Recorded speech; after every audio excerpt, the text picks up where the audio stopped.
They've got everything you need for your linen closet at Boll and Branch. Hey, Nikki. Start over. Yeah? Hey, Thomas Nikki. Lennon? This is tough for me because I come from a long line of sheet-selling middlemen. Okay. So, like, when I love hearing about this wonderful company and I'm how sure you do. they've got these great sheets, but keep in mind, there are middlemen out there who are trying to jack up the prices on your sheets. Well, they need to find new work. Oh, my God. This attitude, I feel like, is pervasive in America now. We used to be a country of middle people, not just men. We've got 2 middles across the Hi, Nikki. the partition from us. Andrew Collins here. Mike Recine is here. I don't have time to meet everybody, guys. Thomas Lennon is here. You know him from Reno 911. He is now the author of the young adult book, Ronan Boyle and the Bridge of Riddles. We can say hit. Hit. We can say hit. Hit book. I cannot believe you wrote a children's book. I know, right? Who does that? You. I know. What is going on, man? Like, you are so prolific. Take a day off, guy. You also have a series, Teachers, on TV Land every Tuesday at 10 p.m. This guy is everywhere. Thomas Lennon, one of the funniest people that exists. It's nice to see you. Last time I saw you, can't believe I'm friends with you. I know, it was weird. Last time I saw you, we were together on like one of those game shows that you have to sit at for like 9 hours straight. So many and it seems like it's going to be fun. And you're like, and they throw a ton of money at you, and like, this is going to be great.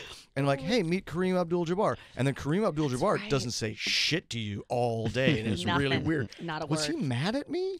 What happened? We talked, and he was mad at me. Okay, because it was like you.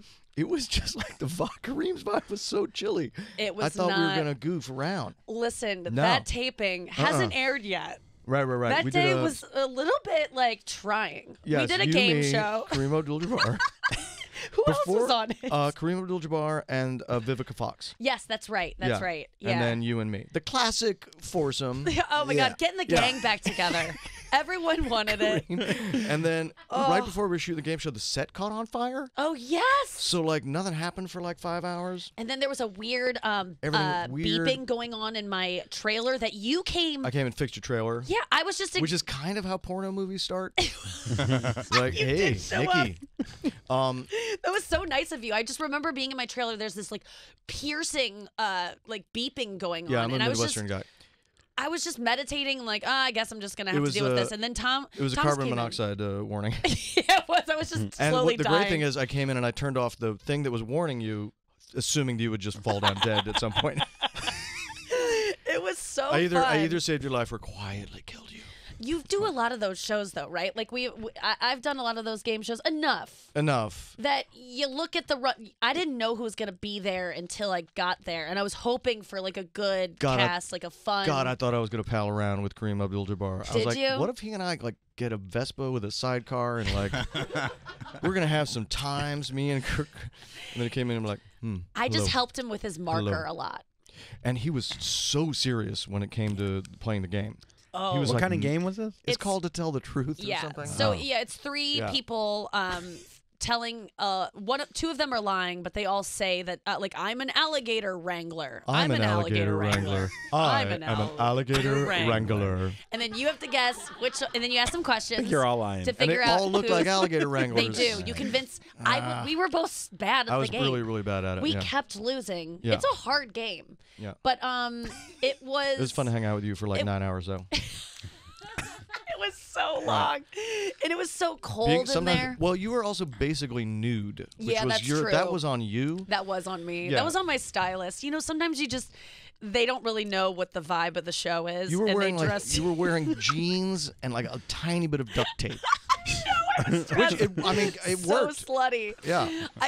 Sometimes you go into these styling sessions. It's show business. Exactly. Sometimes just go in and win. Well, you know what happens all the time with me with these stylists is I go in for these fittings. Tell me about it. I know it's like my life. They'll put on like I'll put on a bra and they're like, that's it. That's the look. Oh my God. Bra. I'm dead. Duct tape. And then I convince myself that's all I need to wear is a bra because in the fitting it Twizzlers, bra, glitter, sprinkles. And then oh man, that was mist. Cream Sierra cheese. Mist.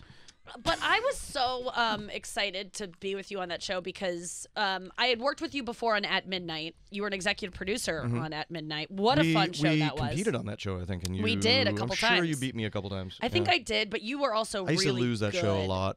At that show, too. Well, you weren't. I was there a lot. You were there a lot. Which if that counts as good, I don't know if that counts as good. I think so. Just participating. I participated. You won the participation. I got most participation.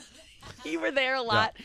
That was such a fun show At Midnight, and that was the first time that I had worked alongside you, having been a fan of yours for so many years. So it just like blew my mind that I got to even meet you. I of course know you from your character Lieutenant Dangle from the Reno 911 series and movie.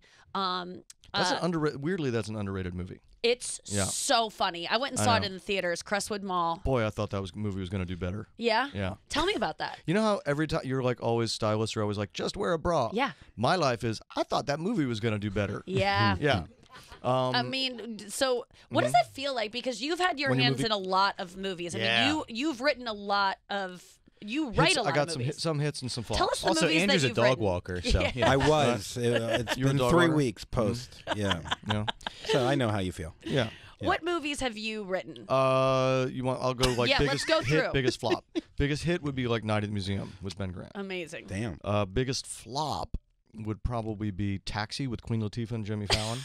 You wrote Taxi? Yeah. I've never even seen Taxi, but of course we all know about Pacifier with Vin Diesel.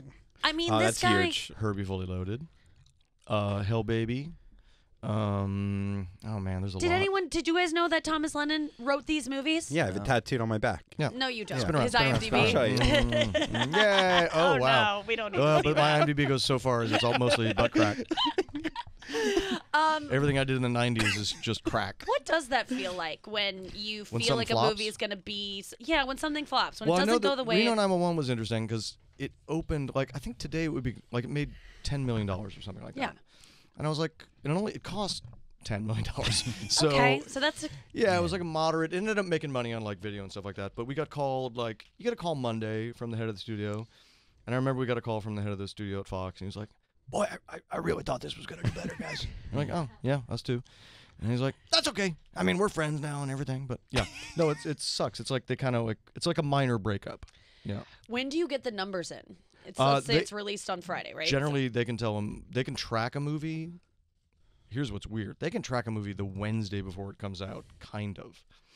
Because, like, for real flops that we've had, like Taxi, we got a call. The producer called us to say he was leaving town, like, Thursday night before it was even coming out. And he was like, hey, we're all going to be radioactive for a little while. Yeah, and then he like left the country on his jet. But was Taxi a bad movie, or people just didn't really see it? All of the above. Yeah. It was both a bad movie that no one saw. So it's a perfect That's not storm. your fault, though. Well, kinda. He did write it. Yeah. Yeah. No, but but the thing is that most people don't know is that you write a script and then it's no longer yours unless you're a producer on it. Well, unless you're doing like art house movies that you pay for. Yeah. Yeah. If you're doing big studio movies, they're gonna chime in. Was that a rude awakening for you as a screenwriter when your first movie kind of got out of your hands and you were like, what is happening now? You know what was weird? Here was the first movie we wrote was called Let's Go to Prison, based on a book called You Are Going to Prison that Bob Odenkirk directed.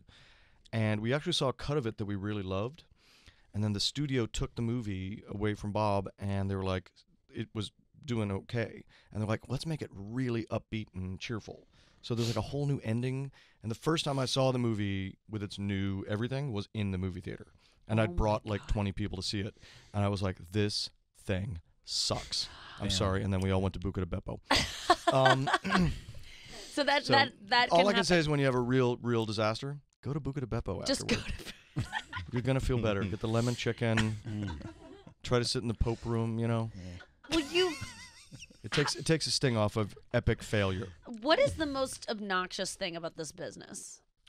About the movie business? Yeah, about just the business in general. Like, there's one thing you could change about it? Like, is there something that have you just like accepted everything? Don't take it personally. It's have not you done personal. that at times? Oh, sure. If as soon as you can get over taking everything personally, Ben and I actually wrote. So I have a book out now. This is not my first book, but the first book I ever wrote was called Writing Movies for Fun and Profit. That's right. And yes. fun and is crossed out. So it's actually called Writing Movies for Profit. And the big thing that we say is like once you can get over how bad your feelings are going to be hurt, like most of the time. Yeah. You'll get through it. Yeah. But you got to get ready to be like, pretty. Yeah. It's going to sting. Yeah, it's not for everybody. It isn't. But it gets easier once you have faced rejection and the criticism. Well, this is a big conversation I had with one of my best friends, Ken Marino. I said, you got to be really careful as an actor and as a comedian, and that because you're used to so much disappointment, that at a certain point you've gotten so good at being numb to it that you also don't experience any happy parts of the good part. Oh, yeah. Yeah, you got to be really careful about that because you'll get so good at just being like, I don't care. I don't care. I didn't care anyway.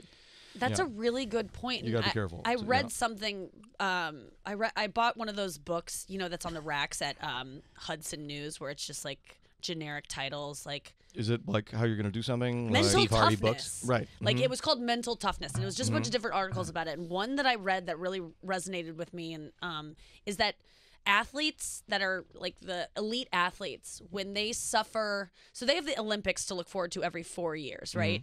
And in between that is all these world championships.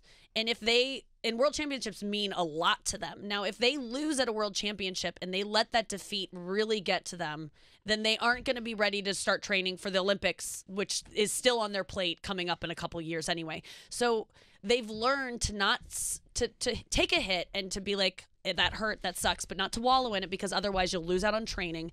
But also, they talk a lot about how they celebrate their wins. They really go hard and because I think, to your point, we don't let in the happiness either. You can't get so good at being numb to stuff that you don't know. How do you celebrate?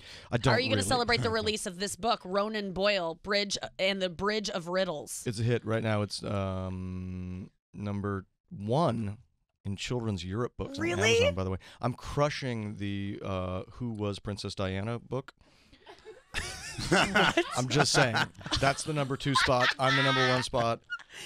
That was UK? my lifelong goal. Huge. There'll be a children's book explaining Princess Diana to children, and I will crush it with my might.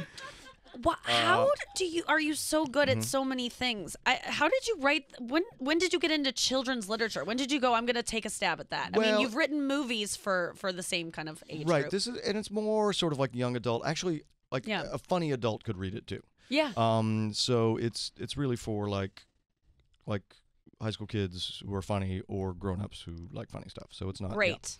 Yeah. And the answer is I write compulsively, so I'm always doing something. But you write compulsively? I do. Yeah. You wake up every morning and write, or what's your writing? Or I'll write late. Yeah, sometimes. And is it therapeutic for you? Do you feel like if you don't, what is sad. the desire? If I don't do it, I'll be sad. Really? Yeah. Has it always been that way for you with for writing? a long, long time. As soon as I got in the state and I realized you had to write to be in the show and survive, it started to become a little bit of a compulsion. Yeah, well, it's worked out. This is we're gonna actually have our resident lisper read. Andrew has a lisp, and we picked a very lispy part of your book for him to read. Let's do it. Would you mind? Yeah. Andrew, I didn't know this was okay. No, you didn't know this was gonna happen. No. But just start. Now everyone in the book has Irish accents also, so I hope you've been working on it. That's it. There. Wait, what was that? This is Ronan Boyle, Bridge and the Bridge of Riddles. Where am I going? Oi, Knobster. Oh dear. Oh no, it's going great so far. Said a scratchy voice. 3 seniors were scrolling down at me. The leader of the group was Big Jimmy Gibbons, the sweatiest person I have ever met. Honestly, I have no idea why his nickname isn't Sweaty Jimmy. Because he's not even that big. His sweatiness and his nastiness are his most defining traits. Stove cots ain't for knobsters. You daft noobster. How did I not know? You need someone for the Audible version of this. I read the Audible version, but that's because I didn't know Andrew was available. You could have got me so cheap. Next time, just check the avails. By the way, they didn't pay me much for it either. So Can I keep reading? No, to myself. Oh, yourself. Yeah, keep reading to yourself. Yes. I'll let you know when I. That's your copy. Ronan Boyle and the Bridge of Riddles is a new book by Thomas Lennon. Funny you said for high school kids and adults to enjoy. Yeah, equally. I think Patton gives the quote on the back of the book, which is, Andrew, will you read the Andrew, Patton's yeah, quote? please read Patton's. Ronan Boyle, which is you. That's the book, yeah. Yeah, or the book. I'm just fucking around. No, Ronan Boyle Boyle, based on me. Yeah. Ronan Boyle and the Bridge of Riddles is a touching, funny read for smart kids, young and old. Flat out, laughed out loud. Yeah. Patton Oswalt. There you go. And then Weird Al. Yeah. In my completely unbiased opinion, my good friend Thomas Lennon has written perhaps the most finest children's book of all time. In the ever-burgeoning leprechaun crime drama subgenre. Equal parts J.K. Rowling and Douglas Adams, which, ain't a bad thing. Weird Al. Oh, beautiful, that's great. I know. And you have more books are to come, right? This is the first of 3. Featuring Ronan Boyle. Yeah. Oh, that's so exciting. So Second one I just finished. this is a great birthday gift, a great what holiday's coming up? St. Patrick's Day. St. Patrick's Day gift for your kid. Those What people don't holidays read. coming up? I mean, like, do you get St. Patrick's Day gifts? Yes. Okay. Of course you do. Okay. Well, now you do. Yeah. I'm telling you, Thomas Lennon. There's really he's one of the funniest people I can imagine, and like you are seriously one of my favorites. I watch thanks, your Nikki. stuff all the time. I've been a fan for so long, and I'm really excited about your books, and I'm excited for kids to. We need more funny literature and thanks. for young adults, and this is it. Ronan Boyle and the Bridge of Riddles. Get it. Order it on Amazon. I'm guessing it's where's also, the best if place you to go get it? If you get it at Barnes & Noble, there's a special edition that comes with the trainee's manual in the back, so I would get that one. But get that one. obviously get it wherever you like, but there. And Nikki, I had only one other question, which is, when is this going to be on? 3 weeks. 3 weeks from now? Yeah. Great. Cool. Wait, do we have to go to break? Did I get everything? Good. We have more time. Okay, good. I want to ask. We're going to drag the sheet metal men through the garbage again. Sheet metal How do you feel about men. Warby Parker? You hate him? The glasses people? Yeah. I used to know people that would sell, my family used to sell expensive glasses that you didn't want with prescriptions that weren't that great. So as long as they're not against that, Right. should be fine with Warby Parker, I think. I think we should move on. In frames and styles that you like do Tom's? not want. Do you like Tom's shoes? I'm going to fangirl out a little bit and ask you about your character, Lieutenant Dangle from Reno 911. Yeah, Can sure. we talk about the shorts and how those came to be? The way the shorts came to be is I was like, this guy should have shorts. And then the costume designer brought in like a normal pair of khakis. Yeah. And I was like, no, I don't think you understand. I was like, I want it to be just like so weird. Like weird that you can't look away. Yeah. So I ended up, the only reason I found out, I just went smaller and smaller and smaller. And then the reason I found out how big they actually are is because in the movie, the Reno 911 movie, you see me making a pair. Like in an emergency, I make a pair of the pants. So they're actually from the waistband to the hem is 11 inches. So it's a really small short. Really small short. Were those uncomfortable? Oh, it hurt like hell for years. Yeah, I bet. I mean, it was horrible. What would you wear underneath that? Just a pair of But like briefs? Regular briefs. But sometimes, well, since we're getting into it, Nikki, Yeah. sometimes they gave me smooth briefs, so you wouldn't get a bunch of crinkly lines and such. Yeah, you yeah, know, yeah. You've got stylists. You know all about I know this. exactly. It makes me feel good that you, as a man of experience, You don't want the weird tightness lines. and Yeah. all the stuff that. Yeah. I mean, wearing. I got to portray Kurt Cobain on a show that's coming out on Netflix, where I dressed like a boy on TV, and it was the greatest time I've I'm ever excited had on TV. to see that. Thank you. Yeah. It's called Historical Roast. It's where comedians dress as dead celebrities and roast each other in my heaven. Yeah, it's good. But I didn't know I thought I was going to play Princess Diana. That's what it was originally pitched to me. So I got to set being like, I'm ready. And then they were like, you're And Kurt they gave you that Cobain. weird, And I was scared because I've Who never. were you roasting with? Is Jeff Ross? Jeff I'm Ross sure is Jeff's he's part of the it. producer of it. Yeah. Jeff got me into the Friars Club in 1996. So, Really? yes. Oh, yeah. I've been a friar since the 90s. Do you go there a lot? I was there on Friday. What? Yeah, I know. What do you do there? Have soup. But, like, I pay, like, thousands of dollars a year to get to go there and have the soup. Okay, yeah. Yeah. So it's It's worth well it. worth it. Yeah. What if, like, literally, Nothing what happens in there? Literally nothing. Nothing. No, but there's you a did barber go there shop. on Friday. I do. Every time, because I live in LA, but I'm a member of the Friars Club New York. So whenever I'm in town, I feel this obligation, like I got to go to the Friars Club. But what, you just show up, or do you tell them you're going to come? No, you tell them you're coming and make a big deal, and then you're like, yeah. Is there a show that goes on there every night? It's just a bunch of people sitting around. There's older. Do you like older people? Yeah. Do you like soup? Yeah. Do you like... I'm trying to think of what else is there. You got me. Pictures. So there's a lot of pictures of like Trump on the wall and like Harvey Weinstein. So my joke from back in the day. Oh, right. So my joke is that we have more predators on the wall at the Friars Club than at the National Geographic Society.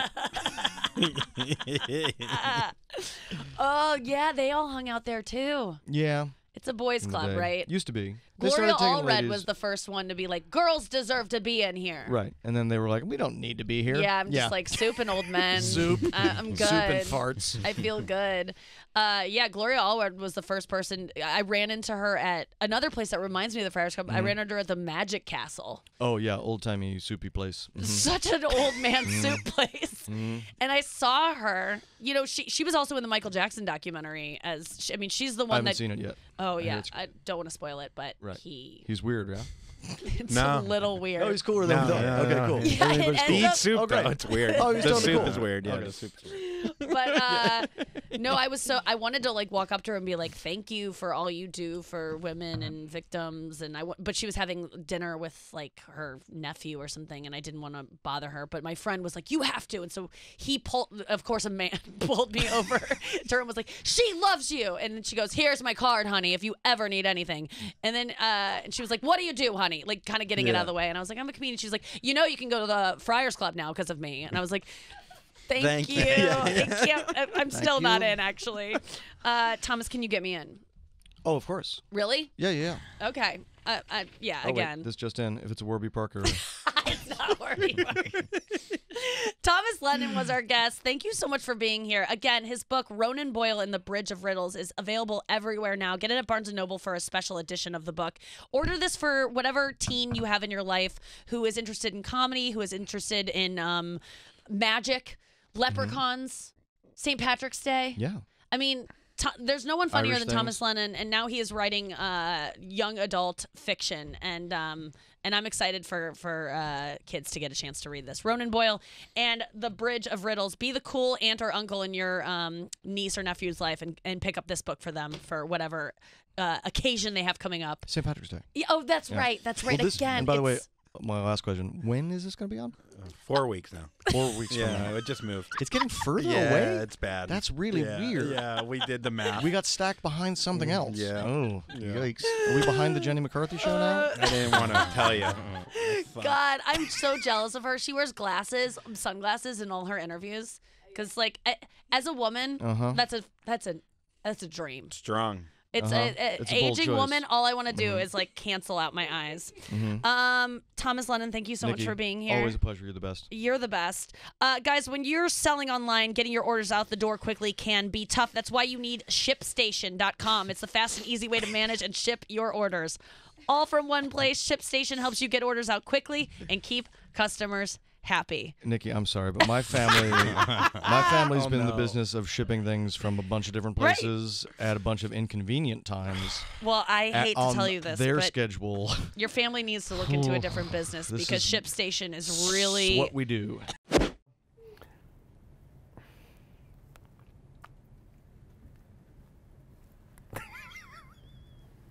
Oh God!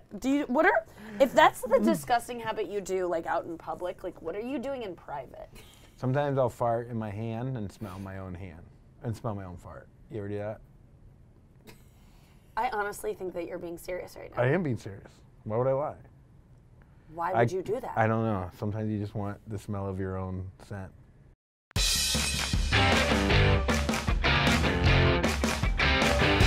Do you get a lot of feedback on the show about me being mean to you? Yeah. Do people think I bully you? Mm-hmm. So tell me a little bit about that, because you've never really let me know.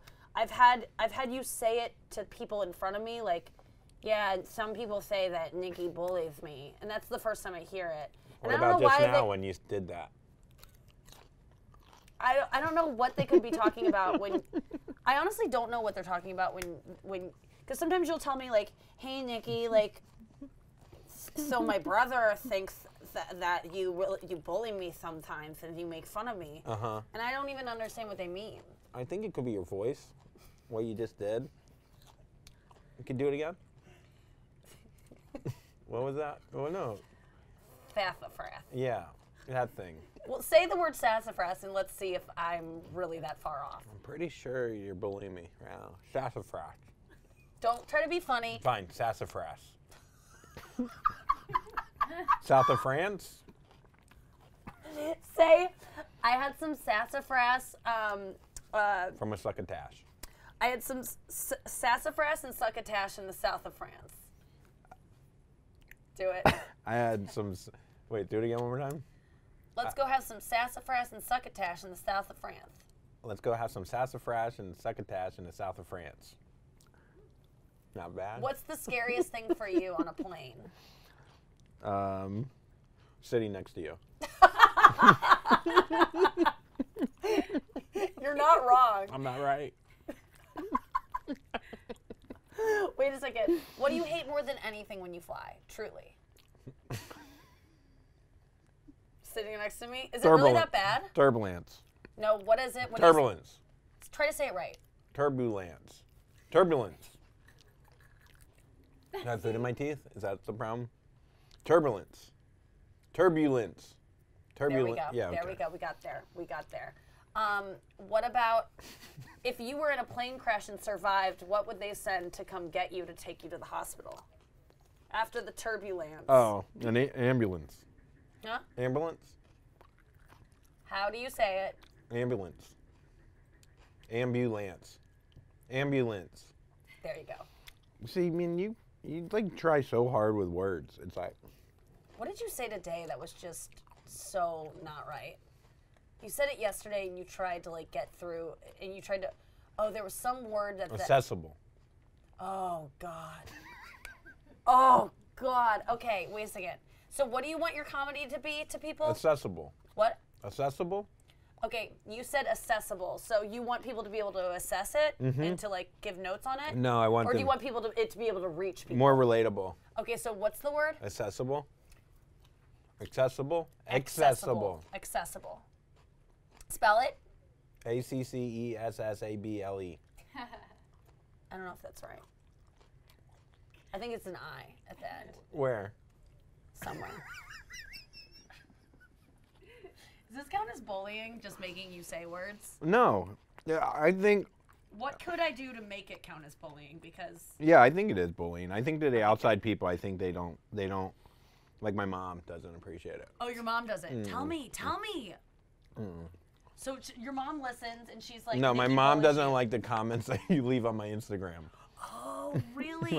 Like which ones really got her upset the most? Probably the one where you called her a fat whore. I did not. Yeah, do you that. did. I DM'd you Oh, that. that was DM. That was a DM. I did not say that, by the way. So your mom is not a fan of how I bully you? No. My mom is a huge fan of yours, and she thinks that you've helped me a shit ton. But then she also doesn't understand why you're so mean to me. But doesn't she understand that that's part of why you're successful? Yeah. It's because I am mean to you. Well, I don't know if that's part of it. I don't know that it is either. I think that's what bullies say. So that I think you just gaslighted me. I did. Yeah. I think you enjoy it. I do. Cheers.